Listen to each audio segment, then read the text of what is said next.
오늘 흘린 눈물의 수고가 내일을 밝게 바꿀 것입니다. 오늘 설교는 저의 흑역사를 간증식으로 설교를 담아냈어요. 저의 간증이 더 많이 포함된 이야기입니다. 그래서 제 얘기가 많은데 예화니까 그렇네요. 시중에 이런 말이 있어요. 역사를 잃은 민족에게 미래가 없다라는 이런 말이 있죠. 많이 들어보셨죠?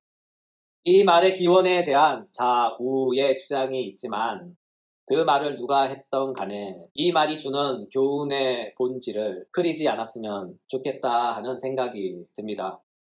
설교에서 이런 말은 가급적 그리고 원칙적으로 삼가하려고 하지만 그래도 가끔은 한 번쯤은 하는 것도 괜찮지 않나 하는 그런 생각이 드네요. 역사를 잃은 민족에게 미래가 없다. 이 말은 어느 편에서는 좋아하고 이 말을 어느 한편에서는 싫어하죠. 이 말을 환영하는 쪽은 애국심이 강한 민족 정서가 깊은 편에서는 좋아합니다. 반면에 이 말에 대한 거부감을 갖고 있는 쪽은 아마 과거의 아픈 기억을 역사에서 지우고 싶은 깊은 그런 강박감이 있는 사람들은 싫어하겠죠. 따라서 우리는 우리의 역사에 대한 바른 인식과 올바른 지식을 가져야 해요. 그것이 좋은 기억이든 나쁜 기억이든 말이죠. 오늘의 현실은 어제의 우리가 만든 결과물이며 내일의 현실은 오늘의 우리가 만든 결과물입니다. 지나간 과거와 지금 닥친 현실은 바꿀 수 없지만 아직 오지 않은 내일은 얼마든지 바꿀 수 있습니다. 오늘 흘린 눈물의 수고가 내일을 밝게 바꿀 것입니다. 따라서 우리는 생각해야 합니다. 과거를 뒤돌아 생각해보고 오늘의 현실을 곱씹어 생각하며 다가올 내일을 깊이 생각해야 합니다. 오늘 우리가 아무것도 노력하지 않는다면 우리의 내일은 우울할 것입니다. 그러나 오늘 당장 우리의 작은 노력이라도 실천한다면 우리의 내일은 밝을 것입니다. 그러므로 우리는 어제의 역사를 수호하여 내일의 민족을 보존합시다. 오늘 우리에게 주시는 사도의 말씀이 이와 같습니다. 현대의 그리스도인들이 신앙생활에 있어서 나약한 까닭은 무엇일까요? 바로 우리가 받은 은혜가 무엇인지 자주 잘 잊어버려서 그래요.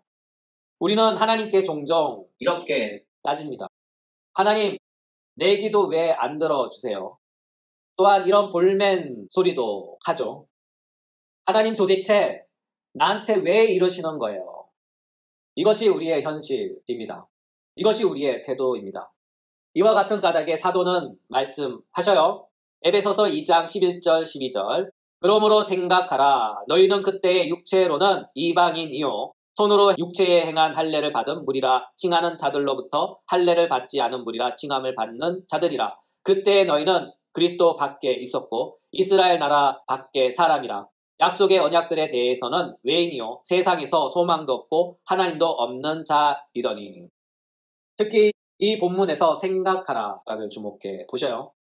사도 바울은 2장 11절 전까지 그리스도인들이 받은 구원에 관하여 말씀했어요. 그러나 오늘 본문은 그와 정반대의 상황을 이야기합니다.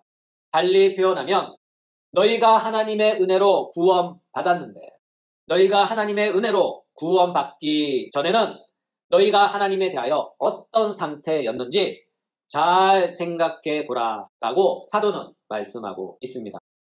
이쯤에서 우리 자신을 생각해 봅시다. 우리가 하나님의 은혜로 구원받기 전에는 어떤 상태였는지 우리의 기억을 되살려 생각해 봅시다. 저는 또렷이 기억해요. 제가 어떻게 하나님의 은혜로 구원받았는지 또렷이 기억합니다. 저는 구원받기 전에 어떤 상태였을까요? 저는 구원받기 전의 상태가 아주 조금은 사도 바울의 상태와 비슷하지 않았나 하고 우격다짐해 봅니다. 저는 지금 대한예수교 장로회 총회에 소속된 백석교단의 목사입니다. 참고로 설교의 이해를 돕기 위해 저의 이력을 간단하게 소개하면 이래요. 저는 감리교 집안에서 태어났지만 침례교에서 자랐고 침례교 신학을 했어요. 그리고 하나님의 특별한 인도하심 속에 장로교 합동에서 사역을 시작했고 장로교에 소속된 대학원에서 장로교 신학을 했죠. 또한 하나님의 특별한 인도하심 속에 장로교 백석으로 옮겨 백석에서 목사 안수를 받고 지금은 백석교단에서 목회를 하고 있습니다. 참 특이한 이력이죠. 그러나 저는 원래 감리교 집안에서 태어났어요. 태어나서 할아버지를 한 번도 뵌 적은 없지만 할아버지께서는 신앙심이 매우 깊은 감리교인이셨다고 합니다. 그리고 당신의 집 앞 마당에 교회당을 짓고 교회를 개척하셨던 것으로 알고 있어요. 또한 기억이 정확하진 않지만 할아버지께서는 당신의 두 아들을 신학교에 보내셨죠. 그러나 신학교에 갔던 두 아들은 신학교에서 도망쳐 나왔어요. 그 두 아들 중에 한 분이 바로 저의 아버님이시죠. 그리고 그 이후 저의 아버님은 남은 여생을 끝까지 신학을 거부하며 오로지 술과 벗하며 평생 사셨습니다. 덕분에 저는 아버지로부터 엄청나게 부담스러운 유산을 물려받았어요. 바로 가난이라는 유산인데 이 유산은 굉장히 부담스럽고 불편합니다. 여튼 그래요. 중요한 것은 저는 믿음의 가정에서 태어났다는 거죠. 일명 모태신앙이라고 부르는데 우리가 흔히 모태신앙하면 모태신앙의 자동적인 기결로 당연히 구원받았을 거라고 생각해요. 그런데 여기서 궁금증이 하나 생기죠. 목사님은 모태신앙인데 어째서 구원받기 전을 이야기하는 거예요? 라는 물음표가 생깁니다. 제가 신앙 경험으로 볼 때 믿음의 가정에서 태어나는 것과 복음을 믿고 복음 안에 제시된 예수님을 인격적으로 만난다는 것은 전혀 다른 문제인 것 같습니다. 그 예로 구원받기 전에 저의 모습을 소개하면요. 저는 믿음의 가정에서 태어나 모태신앙인이라고 불렸어요. 자라면서 교회를 떠나본 적이 없고요. 교회에서 모든 봉사에 열심히 참여했어요. 중등부 부회장을 시작으로 학생회, 청년회 회장만 빼고 각종 임원은 다 했어요.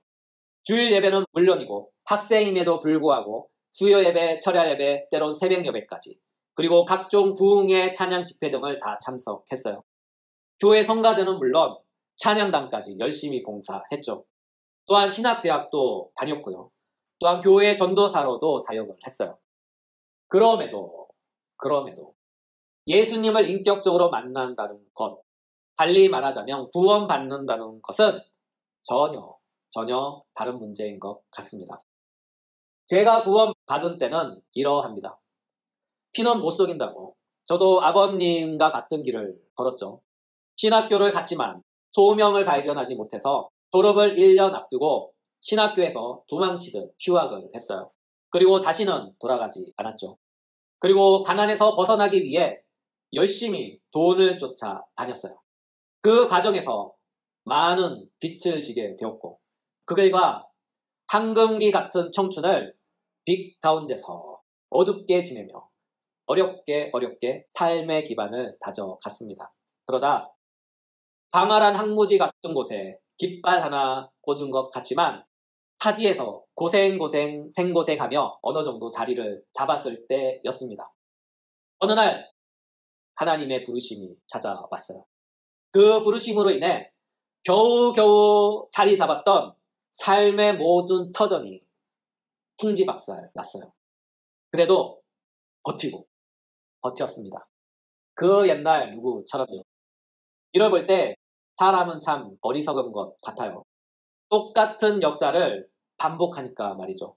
제가 뒤돌아보니 그렇게 싫어했던 아버님의 실패한 인생을 어느덧 똑같이 답습하고 있는 거예요.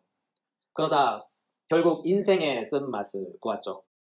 그리고 술로 인생을 보내고 있던 어느 날 새벽 깊은 시간에 잠에서 깨어났는데 인생이 너무 공허하고 허무한 거예요.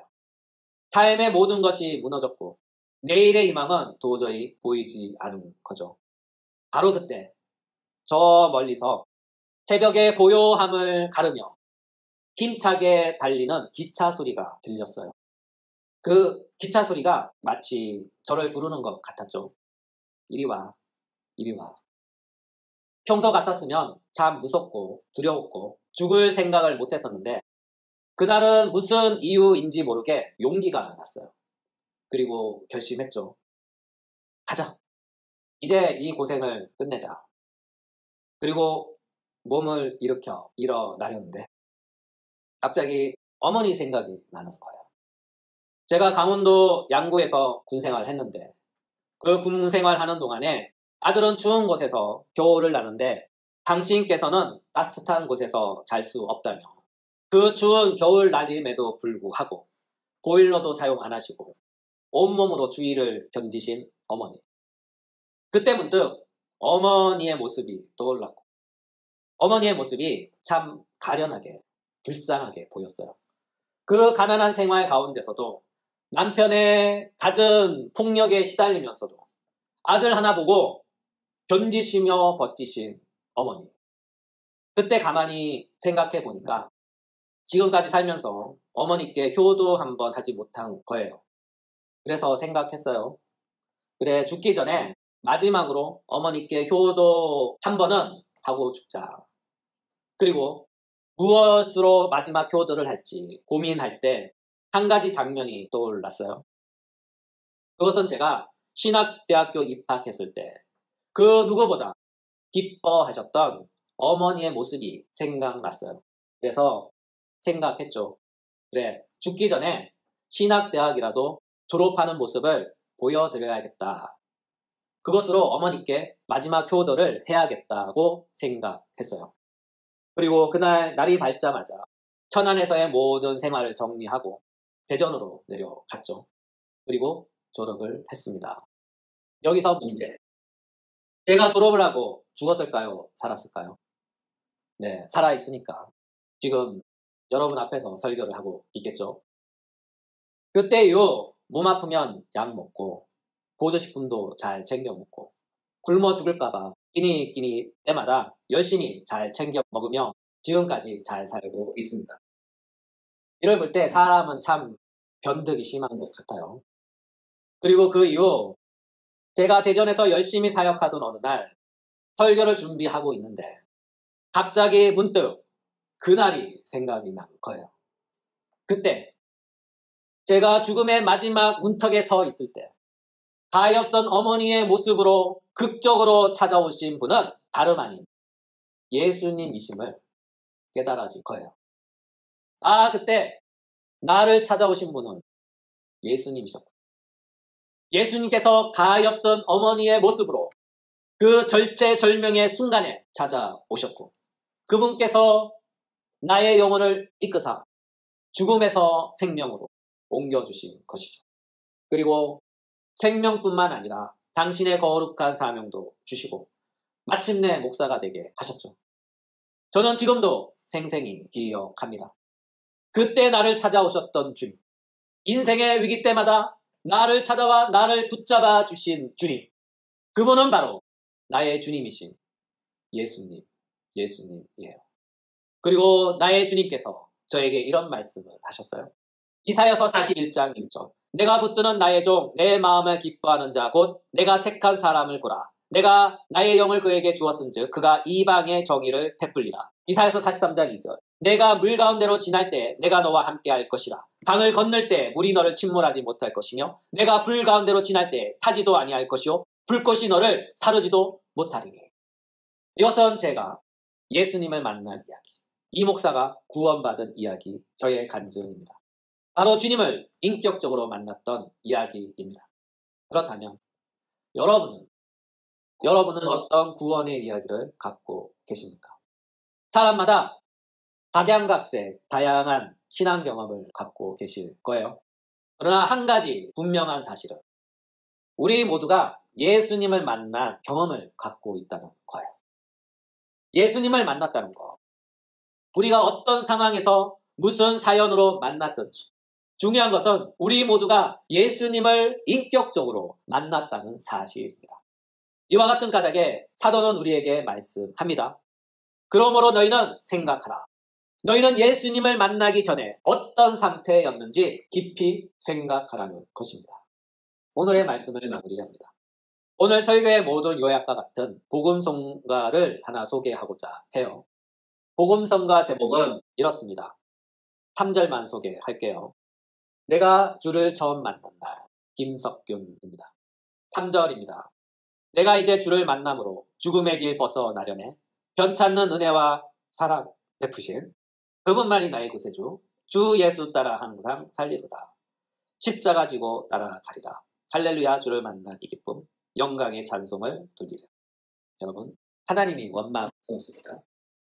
하나님이 내게서 너무 멀리 계신다고 생각되십니까? 사도의 말씀에 귀를 기울여 보세요. 사도는 말씀합니다. 너희는 구원받기 전에 너희의 상태를 생각하라. 너희는 구원받기 전에 너희의 상태를 생각하라.